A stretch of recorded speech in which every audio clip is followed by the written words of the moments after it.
Hello everyone, welcome to SRC lecture. और अगर आपने अभी तक हमारा चैनल सब्सक्राइब नहीं किया तो सबसे पहले एसआरसी लेक्चर को सब्सक्राइब कीजिए।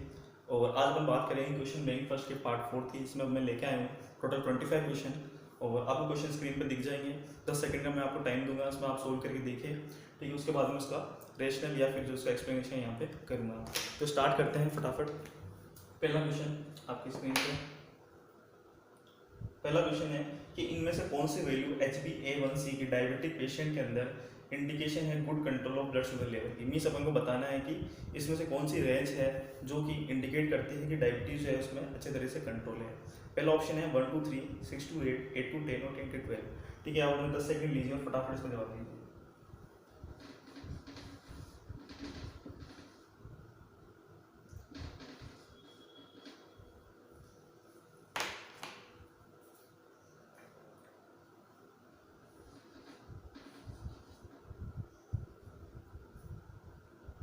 ठीक है, तो इसका आंसर क्या हो जाएगा 1 to 3।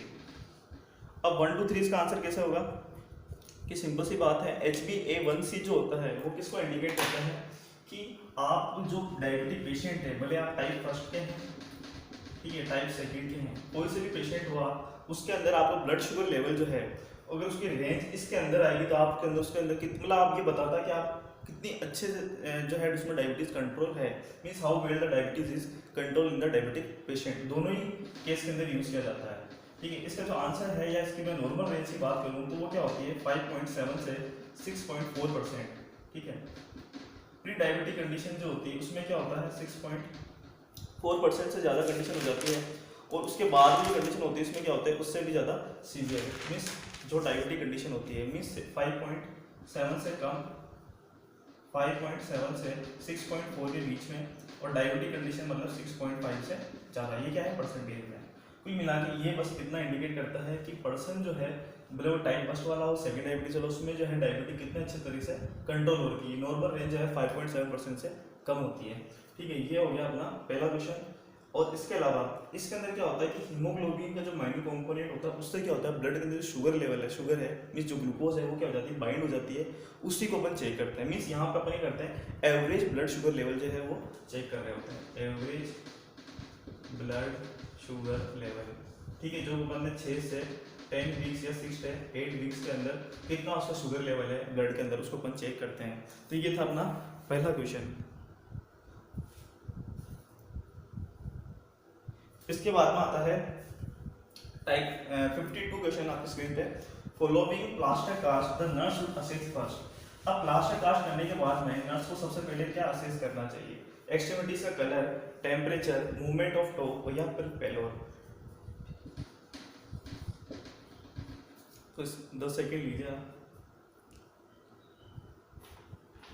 इसका आंसर हो जाएगा मूवमेंट ऑफ टो।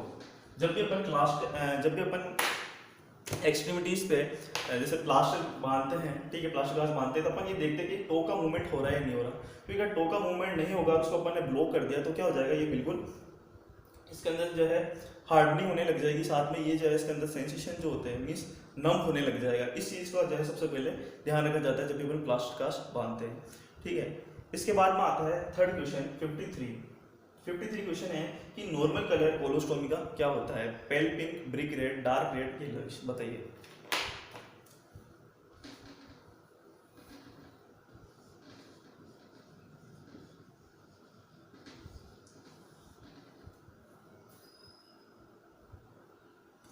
ठीक है, तो इसका आंसर क्या होगा कोलोस्टोमी का पेल पिंक। ठीक है, अपन क्विक रिव्यू कर लेते हैं फटाफट कि कोलोस्टोमी होता क्या है। तो कोलोन ये तो क्या है कोलोन, ठीक है, ये स्टोमी। स्टोमी का मतलब होता है आर्टिफिशियल ओपनिंग करना। मीन अपन ने क्या करा है कोलोन के अंदर आर्टिफिशियल ओपनिंग करी ताकि अपन ये कर सकते हैं जो भी फीसेस है, फ्लेटस है, उसको बॉडी से पास आउट करा सकते हैं। अब ये ऐसी क्या कंडीशन आ रही है कि अपन को कोलोस्टोमी करानी पड़ती है। तो ये कंडीशन आती है कि जब लार्ज इंटेस्टाइन वाला जो पार्ट है वहाँ पे क्या हो बहुत ज़्यादा ऑब्स्ट्रक्शन हो या फिर इन्फ्लामेटरी बाउल डिजीज हो। इन्फ्लामेटरी बाउल डिजीज के अंदर आता है क्रोन्स डिजीज या फिर अल्सरेटिव कोलाइटिस। Ulcerative colitis. ये कंडीशन होती है जिसके अंदर हमें करना पड़ता है, कोलोस्टोमी करनी पड़ती है ताकि फीसेस जो है बाहर आ जाए। अगर फीसेस बाहर नहीं आएगी तो बॉडी के अंदर क्या हो सकता है, इन्फेक्शन हो सकता है। इसके अलावा कलर की बात करें तो पेल पिंक या फिर जो डार्क रेड या रेड कलर है वो बताता है कि वहाँ पर ब्लड सप्लाई बहुत ही ज़्यादा है, मीन्स हाई वेस्कुलरिटी, तो वो क्या है, नॉर्मल कंडीशन है। यही कंडीशन अगर पर्पल या ब्लैक हो तो उसका मतलब है कि वहाँ पर ब्लड सप्लाई क्या है, कॉम्प्रोमाइज है। उस केस में हेल्थ केयर प्रोवाइडर को अपन क्या करते हैं, नोटिफाई करते हैं। इसके अलावा अगर मैं कुछ और पॉइंट की यहाँ पर फटाफट बात करूँ तो जो कोलोस्टोमी होती है इसके अंदर अपन क्या करते हैं कि जो फीसेस है उसको बाहर आने के लिए भी स्टिमुलेट करना पड़ेगा। इस बाउल को स्टिमुलेट करने के लिए अपन क्या लगाते हैं, एनीमा लगाते हैं, ठीक है। अब ये एनीमा के अंदर सोल्यूशन की अगर मैं बात करूँ तो ये कैसा एलिमिनेशन होता है, ल्यूक वार्म टैप वाटर, ठीक है। ये जो है अपन इसके अंदर सोल्यूशन यूज करते हैं जिसका नॉर्मल अमाउंट जो है 500 ml से लेकर 1 लीटर के आसपास होता है, जिससे क्या होता है, बाउल स्टिमुलेट होता है और जो कंटेंट है वो बॉडी के बाहर आता है। इसे अपन कहते हैं क्या, कोलोस्टोमी, ठीक है। इसके बाद अपन बात करते हैं नेक्स्ट क्वेश्चन की। नेक्स्ट क्वेश्चन है 54 क्वेश्चन है कि कैरेक्टरिस्टिक फीचर बताइए पाइलोरिक स्टेनोसिस का। इसमें पहला ऑप्शन है watery diarrhoea, jelly like stool, projectile vomiting और कॉन्स्टिपेशन, ठीक है। आपके पास 10 सेकंड है।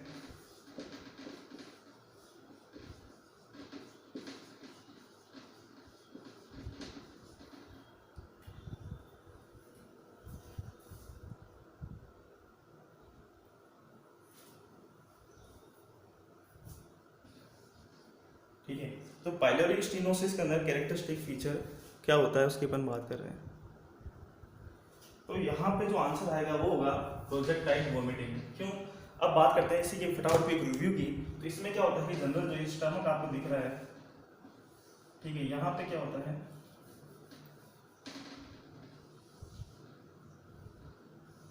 ठीक है, फंडस, कार्डियक और पाइलोसेलर पार्ट।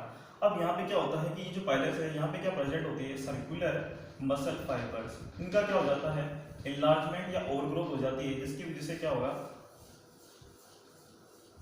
इसकी वजह से ल्यूमन क्या हो जाता है, नेरो हो जाता है। ल्यूमन नेरो होने की वजह से यहाँ पे तो क्या होगा, ब्लॉकेज हो जाएगा और जो कंटेंट होगा वो क्या होगा, प्रोजेक्टाइल वोमिटिंग द्वारा बाहर होगा। अब कंटेंट की अगर मैं बात करूँ तो यहाँ पे कौन सा कंटेंट देखने को मिलेगा, जनरली गैस्ट्रिक जूस देखने को मिलेगा, गैस्ट्रिक जूस, ठीक है। इसके अलावा क्या होगा कि जो बॉडी में HCl है, गैस्ट्रिक जूस में HCl है, H+ आयन क्या होंगे, बाहर जाएंगे। H+ आयन बाहर का लॉस होगा, Cl- का लॉस होगा, पोटेशियम का लॉस होगा। इन सब का लॉस होने की वजह से मुझे यहाँ पर सबसे इंपॉर्टेंट क्लिनिकल फीचर देखने को मिलेगा जिसका नाम क्या है, हाइपोक्लोरोमिक हाइपोकेलेमिक मेटाबॉलिक एल्कलोसिस। मतलब आपको यहाँ पे मेटाबॉलिक एल्कलोसिस देखने को मिल रहा है। और ये कैसा है, हाइपोक्लोरेमिक हाइपोकेलेमिक मेटाबॉलिक एल्कलोसिस देखने को मिलता है। ये भी क्या है, इंपॉर्टेंट क्लिनिकल फीचर है। एक तो प्रोजेक्टाइल वोमिटिंग था जिसके अंदर बाइल कंटेंट बिल्कुल भी नहीं होता क्योंकि कंटेंट कहाँ से आ रहा है, स्टमक से आ रहा है। दूसरा उसमें गैस्ट्रिक जूस बाहर निकलता है। तीसरा यहाँ पे आपको मेटाबॉलिक एल्कलोसिस जैसे देखने को मिलेगा। इसके अलावा अपन और क्या कह सकते हैं, पाइलोरिक स्टेनोसिस में क्योंकि जनरली कौन से बच्चों में देखने को मिलता है, 2 महीने से लेकर या 2 हफ्ते से लेकर 2 महीने के बच्चों में देखने को मिलता है। इसके अलावा डायग्नोसिस के अंदर अपन सोनोग्राफी कराते हैं जिसमें अपन को टारगेट साइन देखने को मिलता है, ठीक है। टारगेट साइन में क्या होता है कि जो ये क्वाड्रेंट होता है, खासकर ये राइट हाइपोकॉन्ड्रियल क्वाड्रेंट होता है और ये क्वाड्रेंट होता है एपिगेस्ट्रियम। यहाँ पे नहीं कि बीच में यहाँ पे अपन को 2 से 3 सेंटीमीटर तक ओलिव शेप्ड फर मास देखने को मिलता है, पाल्पेट होता है, ओलिव शेप्ड फर मास, ठीक है। ये ओलिव शेप्ड फर मास पाल्पेट होता है और इसे अपन कहते हैं टारगेट साइन, जो कि पाइलोरिक स्टेनोसिस में देखने को मिलेगा। यहाँ पे जो अपन सर्जरी परफॉर्म करते हैं उसका नाम है रामस्टेड पाइलोरोमायोटोमी, ठीक है। डायरेक्ट क्वेश्चन आता है, सर्जरी है रामस्टेड, साइंटिस्ट का नाम है पाइलोरोमायोटोमी, ठीक है। अगर कंडीशन जो है सीवियर नहीं है, पाइलोरिक स्फिंक्टर जो है वहाँ पे सिर्फ स्पाज्म है, तो उस केस में अपन गैस्ट्रिक लवाज कराते हैं NS और मेटोक्लोप्रामाइड से, ठीक है। ये अपना हो गया पाइलोरिक स्टेनोसिस 54 क्वेश्चन। आगे बढ़ते हैं 55 क्वेश्चन पे कि एमनियोटिक फ्लूइड का गोल्डन कलर किस चीज को इंडिकेट करता है। पहला ऑप्शन है फीटल डिस्ट्रेस, दूसरा है पोस्ट मैच्योरिटी, RH इनकॉम्पेटिबिलिटी और IUD। फटाफट बताइए।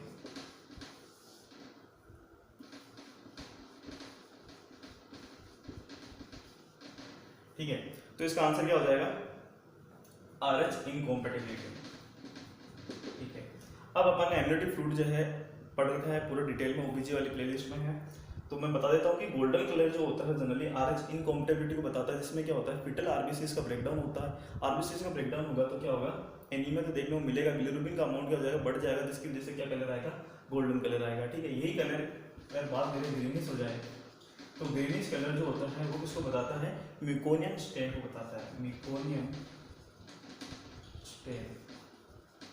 स्पीड इसलिए फास्ट है क्योंकि अपन क्वेश्चन भी ज़्यादा करने हैं और एक्सप्लेनेशन भी देना है। ठीक है, ग्रीनिश कलर के अलावा ग्रीनिश येलो कलर हो जाए, मीन्स सैफ्रॉन कलर हो जाए,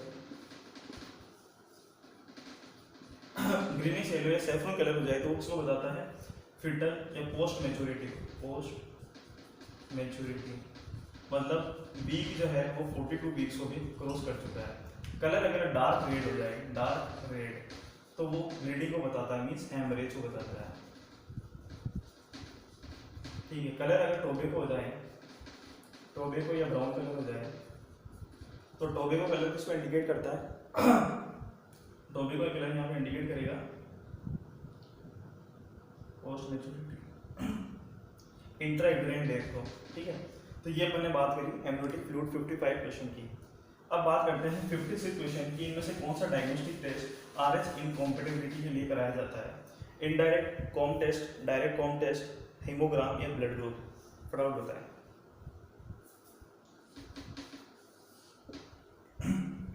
इसका आंसर होगा इनडायरेक्ट कॉम टेस्ट। इसमें क्या होता है कि जनरली जैसे मदर आरएच नेगेटिव है, बच्चा आरएच पॉजिटिव है, तो फर्स्ट डिलीवरी में जब कॉन्टेक्ट में आएंगे तो मदर क्या करेगी, एंटी आरएच एंटीबॉडीज का निर्माण करेगी। बट जैसे सब्सिक्वेंट डिलीवरी होगी तो ये क्या करेगी, एंटीबॉडी इस जो बच्चा है फिटस है उसके अंदर क्या होगा, उसकी फिटल आरबीसी को डिस्ट्रॉय करेगी, जिसकी वजह से क्या होगा, उसमें जॉन्डिस देखने को मिलेगा या फिर हाइपर बिलिरुबिनेमिया की कंडीशन देखने को मिलेगी। क्वेश्चन है कि अपना आरएच इनकॉम्पेटिबिलिटी टेस्ट की बात कर रहे हैं तो अपन मदर का सैंपल लेकर उसमें इन एंटीबॉडीज को जो है सर्च किया जाएगा, डिटेक्ट किया जाएगा। ठीक है, उसे अपन कहते हैं इनडायरेक्ट कॉम टेस्ट। 57 क्वेश्चन है कि इनमें से सिजोफ्रेनिया का नेगेटिव सिम्टम कौन सा है, तो इसका ऑप्शन है डेल्यूजन, एनहिडोनिया, हेलुसिनेशन और क्लैंग एसोसिएशन। जल्दी बताएं। ठीक है, तो इसका आंसर क्या हो जाएगा, नेगेटिव सिम्टम है एनहिडोनिया। इसको अपन याद रख सकते हैं 5A से। पहला ए होता है एनहिडोनिया। अब एनहिडोनिया का मतलब होता है कि जिसके अंदर अपन को प्लेजर महसूस नहीं होता है। ठीक है, एनहिडोनिया का मतलब होता है लैक ऑफ प्लेजर। फिर ए से एलोजिया, एपैथी, एवोल्यूशन और अफेक्ट क्या हो जाना, ब्लंट। ये 5 नेगेटिव सिम्टम होते हैं जो हमको याद रखना है। एनहिडोनिया का मतलब होता है प्लेजर का एक्सपीरियंस नहीं होना, मींस कोई भी आनंद वाली महसूस, कोई भी अपन ऐसी एक्टिविटी परफॉर्म करते हैं जहाँ पर अपन को बहुत ज़्यादा आनंद महसूस होना चाहिए, प्लेजर महसूस होना चाहिए, वो अगर नहीं हो रहा है उसे अपन क्या कहते हैं, एनहिडोनिया। एलोजिया का मतलब होता है कि स्पीच आउटपुट, मतलब बोलना चाहता है पर वो बिल्कुल नहीं बोलता है, स्पीच आउटपुट की क्या हो जाती है, कमी हो जाती है। एपैथी, ठीक है। इसके अलावा एवोल्यूशन का मतलब होता है कि कोई भी काम अपने हिसाब से स्टार्ट नहीं करता है, मीन इनिशिएटिव की क्या होती है, कमी। अफेक्ट ब्लंट हो जाता है। ये 5 ए है जो कि नेगेटिव सिम्टम ऑफ सिजोफ्रेनिया का बताता है। ठीक है, सिजोफ्रेनिया की डिटेल में वीडियो पर बनाएंगे। 58 क्वेश्चन है कि इनमें से कौन सा जो है पॉजिटिव सिम्टम है सिजोफ्रेनिया का। ऑप्शन है स्ट्यूपर, डेल्यूजन, एपैथी और एलोजिया। जल्दी बताएं। ठीक है, तो इसका आंसर हो जाएगा डेल्यूजन। पॉजिटिव सिम्टम की अगर बात करूं तो यहाँ पे डेल्यूजन प्रेजेंट होता है, हेलुसिनेशन है। ठीक है, पेशेंट है बहुत ज़्यादा एजिटेशन है, बहुत ज़्यादा एग्रेसिव है। ठीक है, ये सारे जो सिम्टम्स होते हैं पॉजिटिव सिम्टम्स होते हैं किसके, सिजोफ्रेनिया के। ठीक है, पॉजिटिव सिम्टम्स वो होते हैं जिनको अपन करेक्ट कर सकते हैं। ठीक है, इसके बाद अपन बात करते हैं 59 का, जो कि ऑप्शन है 59 क्वेश्चन आपकी स्क्रीन पर है कि कीगल एक्सरसाइज जो होती है उसको डिलीवरी के बाद में यूज़ करते हैं तो उसका फायदा क्या होता है या क्यों यूज़ करते हैं। पहला ऑप्शन है यूरिनरी मसल, रेक्टल मसल को मजबूत करने के लिए, एब्डोमिनल मसल को मजबूत करने के लिए, सब इन्वोल्यूशन के लिए या पीपीएच को प्रिवेंट करने के लिए। फटाफट आंसर होता है।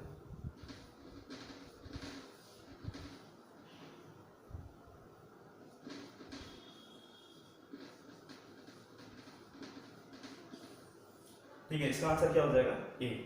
कीगल एक्सरसाइज जनरली इसलिए कराई जाती है क्योंकि जैसे डिलीवरी होती है उसके बाद में यूट्रस अपने नॉर्मल लेवल पे आता है, मीन्स जो इन्वोल्यूशन वाला प्रोसेस होता है।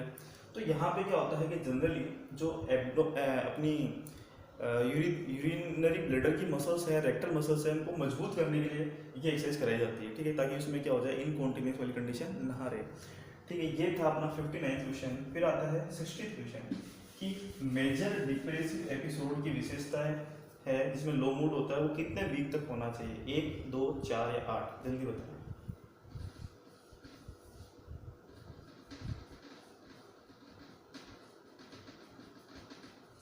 ठीक है, तो इसका आंसर क्या हो जाएगा, 2 वीक। इसको मैं बता देता हूँ, ऐसा थोड़ा डिप्रेशन की वीडियो में समझा रखा है, पर एक क्विक रिव्यू कर लेते हैं अपन कि जो मेजर डिप्रेसिव एपिसोड है उसमें क्या होता है कि जो लो मूड है वो कम से कम 2 हफ्ते तक अपन को देखने को मिलना चाहिए। इसके अलावा ये जनरली F32 ICD-10 के अकॉर्डिंग चैप्टर F32 में रखा गया है।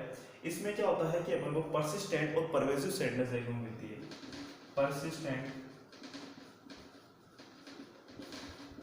परवेसिव सैडनेस, इसका मतलब क्या होता है, परसिस्टेंट मतलब लगातार पूरे through out the day person जो होगा वो क्या रहेगा, सैड रहेगा। परवेसिव का मतलब होता है कि आसपास में कोई भी एक्टिविटी हो रहा है, कोई भी प्लेजर हो रहा है, उसमें उसको कोई भी एक चीज़ एक्सपीरियंस नहीं होगी, ना एक्टिविटी से मतलब है ना ही प्लेजर को एक्सपीरियंस करने मतलब, उसे कहते हैं परवेसिव सैडनेस।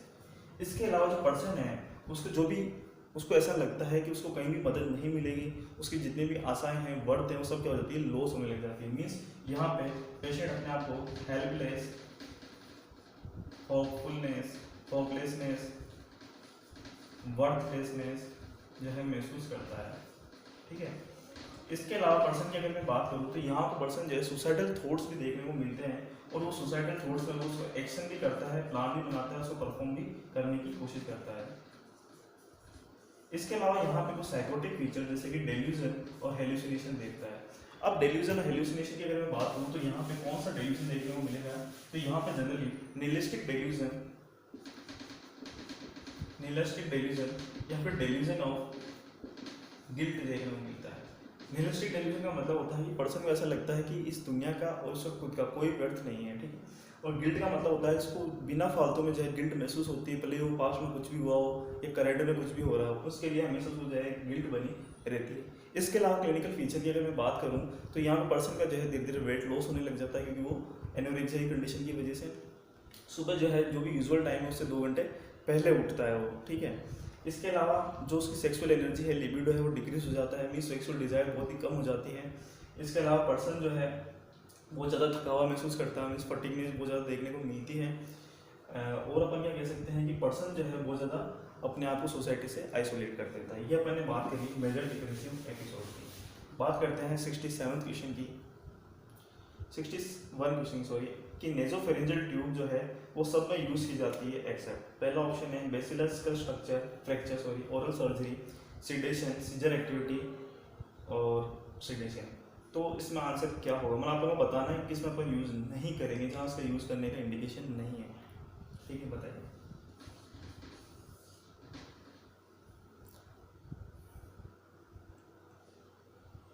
तो यहाँ आंसर क्या हो जाएगा, बेसिलर स्कल फ्रैक्चर, क्योंकि यहाँ पे इसका जो है यूज़ है अपन नहीं करते हैं।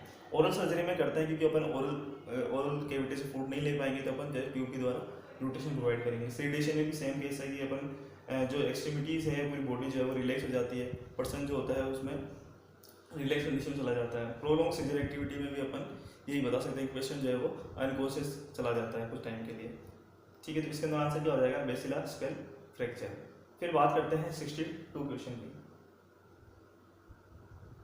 62 क्वेश्चन है कि वेसिको वेजाइनल फिस्टुला रिपेयर के बाद में इंपॉर्टेंट इंटरवेंशन क्या होगा, यूरिन कलेक्शन को अवॉइड किया जाएगा, एडिक्वेट रेस्ट दिया जाएगा, एंटीबायोटिक और अर्ली एम्बुलेंस, जल्दी बताएं।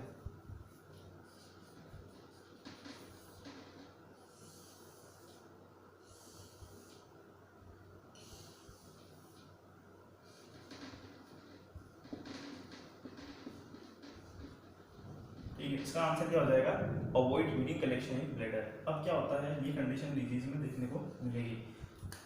Vesico means bladder, vagina means vagina, fistula means abnormal opening. तो इसमें क्या होगा, यूरिन का अमाउंट यूरिन डायरेक्ट वजाइना में या वजाइनल वॉल्ड में जाएगा। तो सर्जरी करके क्या करेंगे, इसको अपन क्लोज करेंगे। तो सर्जरी के बाद अपन को ये ध्यान रखना है कि अपन यूरिन कलेक्शन जो है उसको ब्लैडर में अवॉइड करें। तो इसका आंसर क्या हो जाएगा फर्स्ट, क्योंकि यूरिन में अगर अवॉइड होगा अपन ने सर्जरी करा दी तो ये वापस जो है पहली कंडीशन जो है वापस देखने को मिल सकती है। ठीक है, तो इसका आंसर हो जाएगा 62 का फर्स्ट। 63 क्वेश्चन है, क्वाश्योर कर क्या चीज़ इंक्लूड नहीं करता है। पहला ऑप्शन है oedema, decrease weight, fatty liver, change in skin and hair. फटाफट बताएं।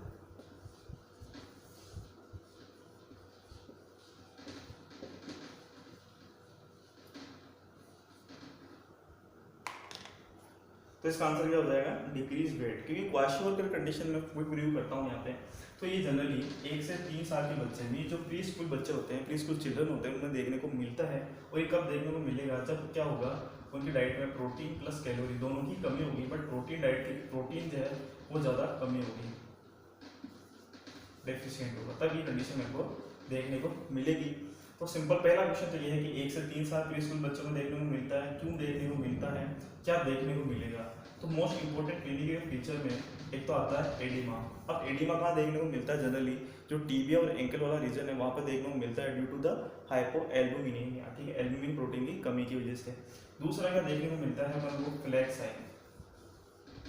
फ्लैग साइन बताता है कि लंबे समय तक जो पर्सन है, बच्चा है, उसको पर्याप्त मात्रा में न्यूट्रिशन मिला है और कभी नहीं मिला है, जिसकी वजह से फ्लैग साइन। मीन्स में क्या होगा कि जो हेयर होंगे वहाँ पे ऑल्टरनेट बैंड होंगे व्हाइट कलर के और ब्लैक और ब्राउन कलर के, ठीक है, जिसे अपन ये कहते हैं फ्लैग साइन, जो इसके अंदर देखने को मिलता है। इसके अलावा क्या होगा मसल एट्रोफी, मतलब मसल जो होंगे उसमें एट्रोफी होने लग जाएगी, साथ में क्या होगा सबक्यूटेनियस फैट का लॉस होने लग जाएगा। इसके अलावा तीसरी कंडीशन एब्डोमेन जो है वो क्या हो जाएगा प्रोट्रूड होने लग जाएगा, ठीक है। ये कंडीशन भी अपन को देखने को मिलती है किसमें, क्वाशियोर गर्ल में, जो कि मैरिस्मस से इसको डिफरेंशिएट करती है। इसके अलावा और कुछ सिम्टम्स और क्या देखने को मिल सकता है, ठीक है, ये कुछ फीचर्स हैं जो कि क्वाशियोर गर्ल में अपन को देखने को मिलेंगे। बात करते हैं अब नेक्स्ट क्वेश्चन की। नेक्स्ट क्वेश्चन है 64 क्वेश्चन, जो है कि नॉर्मल फीटल हार्ट रेट क्या होती है बर्थ में न्यू बॉर्न के बेबी के अंदर। पहला ऑप्शन है 70 से 110, 180 से 100, 100 से 120 और 120 से 60। तो ये बहुत ही आसान क्वेश्चन है, इसका आंसर क्या हो जाएगा बी। 120 से 160 क्या होती है नॉर्मल फीटल हार्ट रेट होती है। फिर आता है इम्पोर्टेंट क्वेश्चन, एसाइटिस क्यों होता है, ठीक है। 65 क्वेश्चन कि एसाइटिस का कारण क्या है, तो बताएं एसाइटिस का कारण क्या है फटाफट।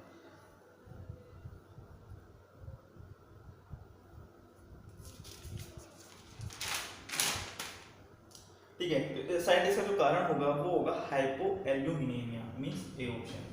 अब क्या होता है कि एसाइटिस के कंडीशन का मतलब होता है कि 25 ml से ज़्यादा फ्लूइड जो है पेरिटोनियल कैविटी में क्या हो जाती है इकट्ठा होने लग जाता है, जिसकी वजह से क्या होगा पर्सन को एब्डोमिनल डिस्कम्फर्ट होगा, इनलार्जमेंट होगा, सांस लेने में दिक्कत आएगी, ठीक है। मींस क्या हो जाएगा शॉर्टनेस ऑफ ब्रीथ की कंडीशन देखने को मिलेगी।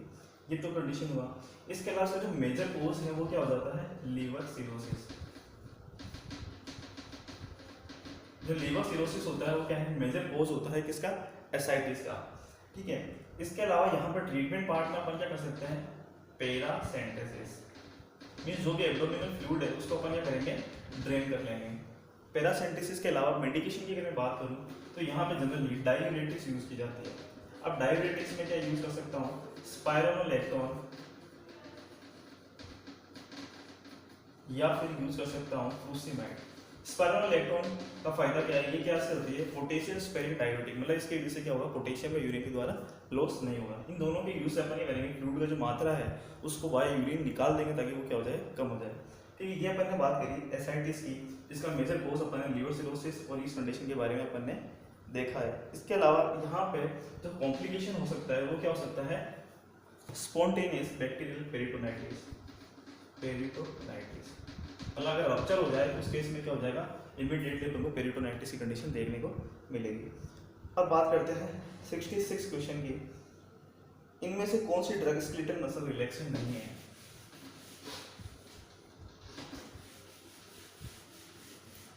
तो स्केलेटल मसल रिलैक्सेंट कौन सी नहीं है, केंटामाइन, पेंटोथेन, सोडियम एट्रोपिन और फेंटानिल।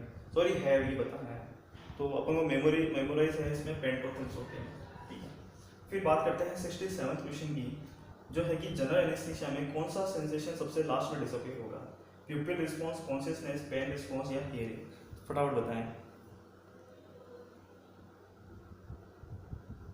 इसका आंसर क्या हो जाएगा हियरिंग। हियरिंग सेंसेशन जो होता है जनरल एनेस्थीसिया में सबसे लास्ट में क्या होता है, डिसअपियर होता है।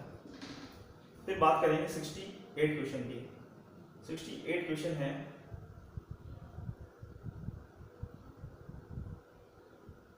कौन सी सर्जरी सर्जिकल मेनोपॉज में की जाती है, बायलैटरल ओफ्रेक्टोमी, यूनिलैटरल ओफ्रेक्टोमी, बायलैटरल ट्यूबेक्टोमी या फिर ट्रैकेक्टोमी? जल्दी बताएं।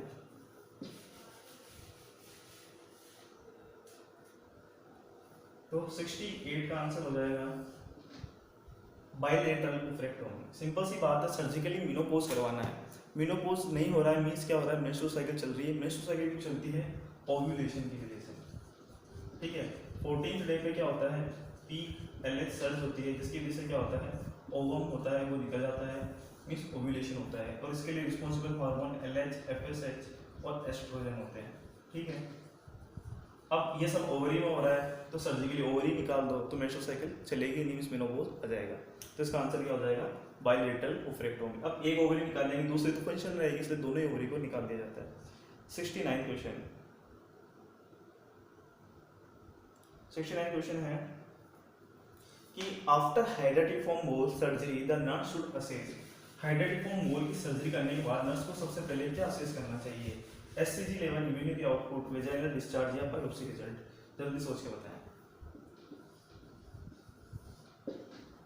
तो सिंपल सी बात है कि जो हाइड्रेटिफॉर्म मोल सर्जरी या हाइड्रेटिफॉर्म मोल होता क्या है, इसमें क्या होता है कि मोल लाइक स्ट्रक्चर फॉर्म में हो जाता है क्योंकि कोरियोनिक विलाई और वहाँ पे क्या होता है प्रोलिफरेशन होने लग जाता है, ठीक है। तो यहाँ पे क्या होता है कि जो SCG लेवल है वो बहुत ज़्यादा बड़ा होता है, कितना, 1 लाख मिली इंटरनेशनल यूनिट पर ml से भी ज़्यादा, ठीक है।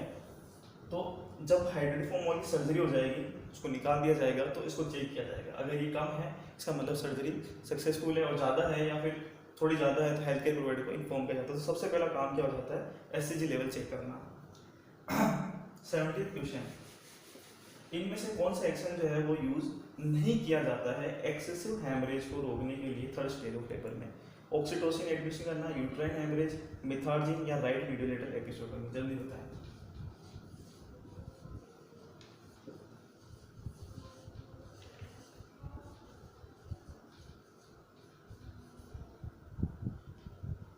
इसका आंसर क्या हो जाएगा, डी। अब थर्ड स्टेज ऑफ लेबर का मतलब होता है, फर्स्ट स्टेज में तो होता है सर्वाइकल डायलेशन डिफेसमेंट, सेकंड में होता है बच्चे का फिटस का एक्सपल्जन, थर्ड में होता है प्लेसेंटा का एक्सपल्जन। प्लेसेंटा का एक्सपल्जन, प्लेसेंटा एक्सपल्जन जब होगा तो वहाँ पे क्या होगी, ब्लीडिंग होगी। ब्लीडिंग को रोकने के लिए मिथार्जिन भी लगाते हैं, यूट्राइन कॉन्ट्रेक्शन के लिए ऑक्सीटोसिन का भी यूज कर सकते हैं, यूट्राइन हेमरेज भी होता है। बट यहाँ पे लिखा है कि राइट मीडियोलेटरल एपिसोडोमी, बट इसका जो है थर्ड स्टेज से कोई लेना देना नहीं होता है, क्योंकि जो अपन राइट मीडियोलेटरल एपिसोडोमी करते हैं इसमें क्या होता है कि जैसे ये वजाइना है और ये एनस है, ठीक है। अब क्या होता है कि अपन एपिसोडोमी ना करें तो क्या होता है, बच्चा जब डिलीवर होता है तो क्या होता है, ये टीयर होने के चांस होते हैं। टीयर होके क्या हो जाएगी, ये पूरा ऐसा बन जाएगा, मीन्स एक ओपनिंग बन जाएगी। इस चीज़ को प्रिवेंट करने के लिए जो मोस्ट कॉमन एपिसोडोमी की जाती है वो क्या की जाती है, राइट मीडियोलेटरल एपिसोडोमी। मीन्स जो सीजर होती है एपिसोडोमी सीजर, उससे यहाँ पे ऐसे कट लगाते हैं ताकि ये टीयर ना हो और बच्चा जो है वो आसानी से डिलीवर हो जाए। तो इसका आंसर क्या हो जाएगा, 70 का राइट मीडियोलेटरल एपिसोडोमी। नेक्स्ट क्वेश्चन है कि मल्टीपल डिलीवरी केस में कौन सा एक्शन अप्रोप्रिएट नहीं है after birth of first baby? Methergine, cord clamping, oxytocin, episiotomy? अब मल्टीपल डिलीवरी बोल रहा है मतलब एक से ज़्यादा डिलीवरी, ठीक है। तो इस केस के अंदर क्या आंसर आना चाहिए, तो इसका आंसर क्या हो जाएगा, मिथार्जिन एडमिनिस्ट्रेशन।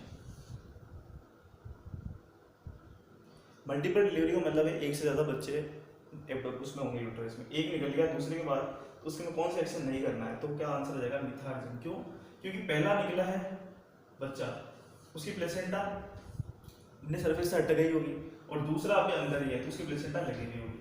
तो अपना काम क्या होता है मिथार्जिन लगाने का कि प्लेसेंटा जैसे एक्सपोजर होती है तो क्या होती है, ब्लीडिंग बहुत ज़्यादा होती है, उसको रोकने के लिए। बट यहाँ पे अभी क्या है, प्लेसेंटा बोलने से निकली नहीं है, तो इस केस में मिथार्जिन को नहीं लगाया जाता है, मिथार्जिन एडमिशन नहीं की जाएगी, ठीक है। तो इसका जो बेस्ट आंसर होगा 71 का ए होगा।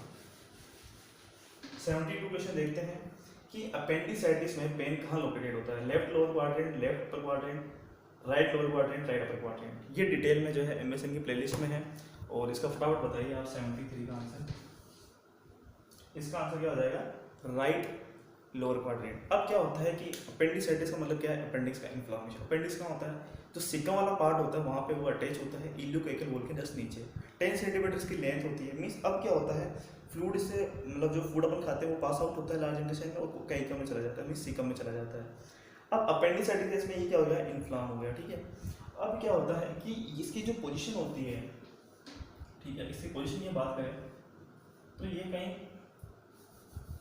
तो यहाँ पेन जो होता है वो कहाँ होता है, राइट साइड में लोअर क्वाड्रेंट में होता है, ठीक है। अब क्या होता है कि जैसे मैं इसको समझ सकता हूँ कि यह अम्बिलिकस वाला पार्ट है और यह है anterior iliac spine, means MC Bernice point में पेन होता है, ठीक है। एमसी बर्निस पॉइंट में समझ सकते हैं कि एंटीरियर इलियक स्पाइन जो है वहाँ से लेकर अम्बिलिकस के यहाँ पे इमेजिनरी लाइन बनाते हैं और यहाँ पे जो 1/3 एरिया होता है इस जगह पे क्या होता है, एमसी बर्निस पॉइंट होता है, जहाँ पे पेशेंट को जो है फील होता है राइट लोअर क्वाड्रेंट के अंदर। क्या नाम होता है, एमसी बर्नी पॉइंट, ठीक है। अब इस पॉइंट को जैसे ही पाल्पेट करता है मीन्स तो टेंडरनेस महसूस होता है, मीन्स जैसे पाल्पेट करेंगे पेशेंट को क्या होगा, पेनफुल होगा। जैसे ही हटाएंगे तो रीबाउंड टेंडरनेस फील होगा, मीन्स क्या हो जाएगा, जो जैसे ही अपन हैंड को वहाँ से हटाएंगे तो क्या होगा, इंटेंसिटी जो है पेन की बहुत ज़्यादा इंक्रीज हो जाएगी, इसे पहले कहते हैं रीबाउंड टेंडरनेस। इसके अलावा क्या होता है कि जब लेफ्ट क्वाड्रेंट रीजन को पाल्पेट करते हैं तो राइट में पेन होता है, इस साइन को क्या कहते हैं, रोबसिंग साइन, इंपॉर्टेंट है,